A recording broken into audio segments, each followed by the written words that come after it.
Bueno, vamos a hacer este video tutorial. Vamos a tener este video tutorial respecto a conceptos climáticos. Y cuando hablamos de conceptos climáticos, tenemos que hablar de la atmósfera.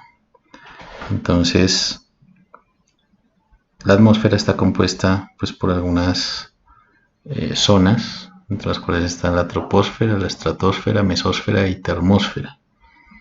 En lo que tiene que ver con el clima que nos afecta directamente a nosotros, pues lo tenemos en la troposfera y algo de la estratosfera. ¿De acuerdo? En esta troposfera, digamos que sea el principal medio de transporte de masa y es donde vamos a tener incidencia de agua, polvo y contaminantes y todo lo que tiene que ver con energía de esta zona que nos va a afectar directamente a nosotros como seres humanos. Digamos que aquí vamos a tener la incidencia de todas las variables climatológicas que van a afectar a la zona 1 del suelo, a la zona superficial.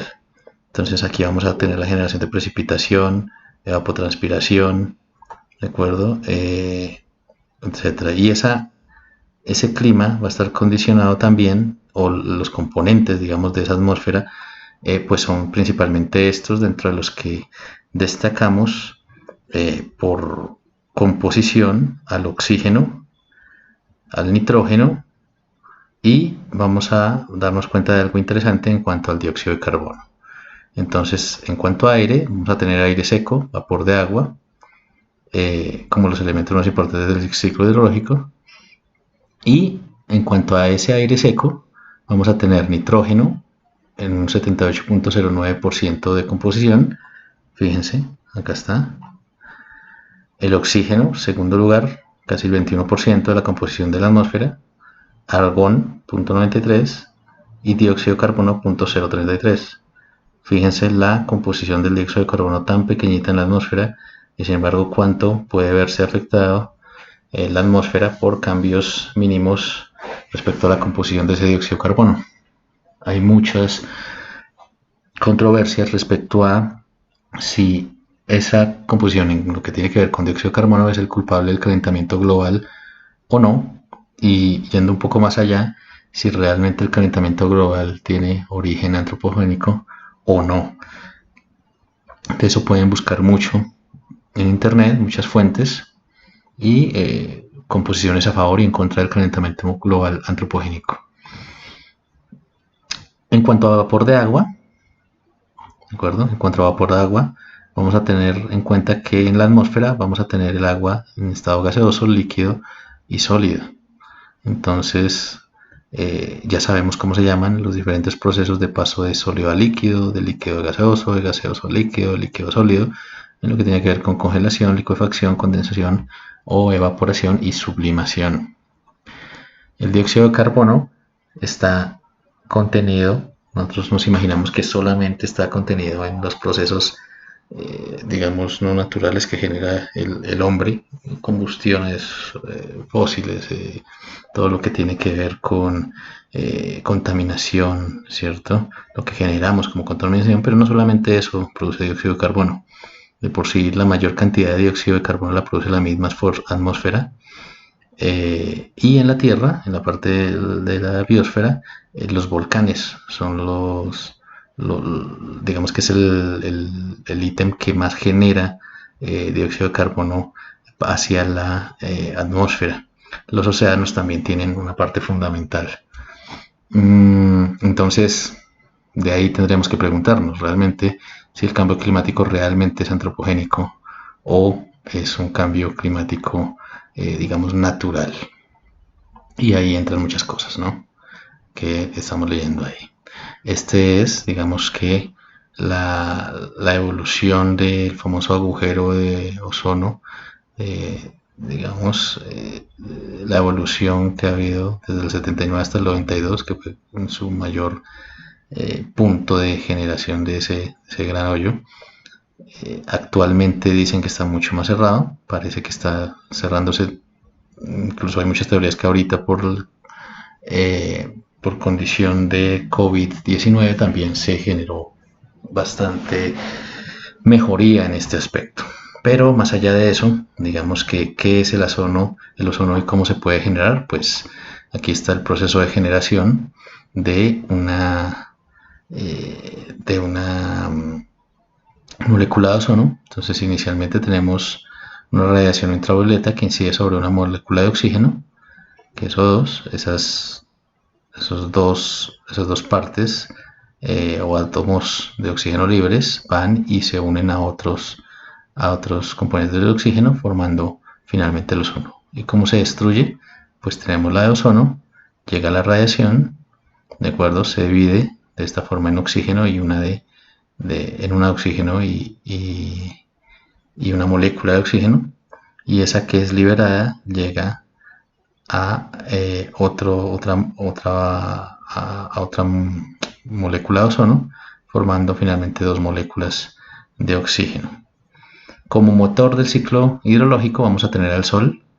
La radiación solar, digamos que es derivada de ese motor hidrológico, y vamos a tener en cuenta esta constante solar, y esa constante solar son 2 calorías por minuto por centímetro cuadrado, lo que conocemos como 2 Langleys.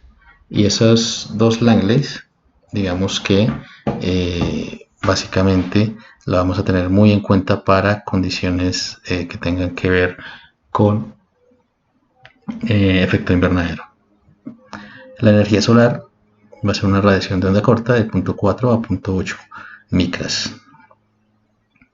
La energía incidente, en cuanto a energía incidente, esa energía de la que estamos hablando, esa energía solar, digamos que llega a la Tierra proveniente del Sol, una parte es absorbida y otra parte es reflejada, lo que genera el aumento de la temperatura de los cuerpos en la Tierra va a ser producto de la parte absorbida. La parte reflejada es conocida como albedo, ¿de acuerdo? En condiciones de equilibrio en la Tierra tenemos que la tasa de absorción es igual a la tasa de emisión. De todas maneras, digamos que esa energía puede tener muchísimas formas, digamos, de garantizar esa tasa de absorción y de emisión, y una de ellas es precisamente el efecto invernadero, como ya vamos a ver. ¿Cómo se mide esa energía? Puede ser a través de los heliógrafos o heliofanógrafos que miden el brillo solar, ¿de acuerdo? Recordemos que el brillo solar vamos a tenerlo mucho más fuerte en los países con estaciones, en temporada de verano, y en temporada de invierno pues una duración de brillo solar mucho menor, cercana a las 4 o 6 horas, dependiendo de la latitud en la cual se encuentre el país. En condición de países que estén en el frente tropical, pues como es el caso de Colombia, tenemos condiciones, digamos, de constancia en cuanto a las horas de brillo solar, y esas horas de brillo solar básicamente las vamos a tener alrededor de 11 o 12 horas. Básicamente esa energía entra, ¿de acuerdo? Esa energía entra como la constante solar sobre 4 y se refleja el 30% de eso que llega, ¿de acuerdo? Más o menos el albedo solar de la Tierra en general es más o menos el 30% respecto a lo incidente, ¿de acuerdo? Entonces vamos a tener que esa energía, digamos que reflejada, se iguala, digamos que lo que entra, habíamos dicho que es igual a lo que sale. Lo que sale lo tenemos como la constante de Stefan-Boltzmann por la temperatura en grados Kelvin a la 4. Entonces, si esta energía que es reflejada es igual a la incidente, que habíamos dicho que es S sub 0 sobre 4 por 0.7, porque el 30% se refleja, ¿de acuerdo? Entonces, pues básicamente vamos a tener que tenemos una temperatura promedio de la Tierra de menos 18 grados centígrados, lo cual decimos que se nivela un poco a condiciones reales, por el efecto invernadero. Lo que entra intenta salir, pero la condición, digamos, hay una franja atmosférica, digamos que de una u otra forma no deja que se salga totalmente esto que se refleja. Entonces vuelve a chocar contra esa franja,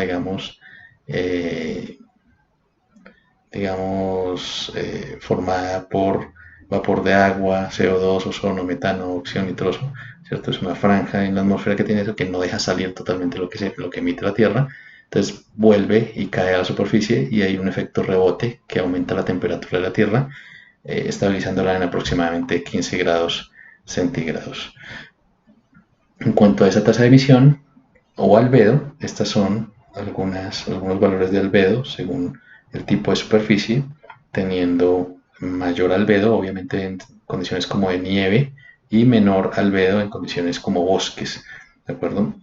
Los que menos tienen albedo, como los cuerpos de agua, se consideran cuerpos negros. De esa manera podemos verificar que la tasa de albedo mayor lo vamos a tener cerca al polo, ¿de acuerdo? Porque, como vemos, la nieve refleja mucho más. Entonces, en ese sentido, vamos a tener una energía absorbida pues mucho menor, debido a que vamos a tener mayor, mayor reflectividad. Fíjense acá, un segundo. Fíjense acá como si estamos en el Ecuador, acá estamos a 0 grados de latitud y acá estamos cerca a los polos. Mientras más nos acercamos al Ecuador, pues vamos a tener, digamos, una tasa de absorción alta. ¿Por qué? Porque tenemos menos albedo. A medida que nos alejamos del Ecuador, vamos a disminuir esa absorción, ¿de acuerdo? Porque vamos a tener una mayor albedo. Y eso es lo que sucede a medida que nos acercamos al Ecuador, pues vamos aumentando la tasa de absorción porque vamos a tener menos albedo.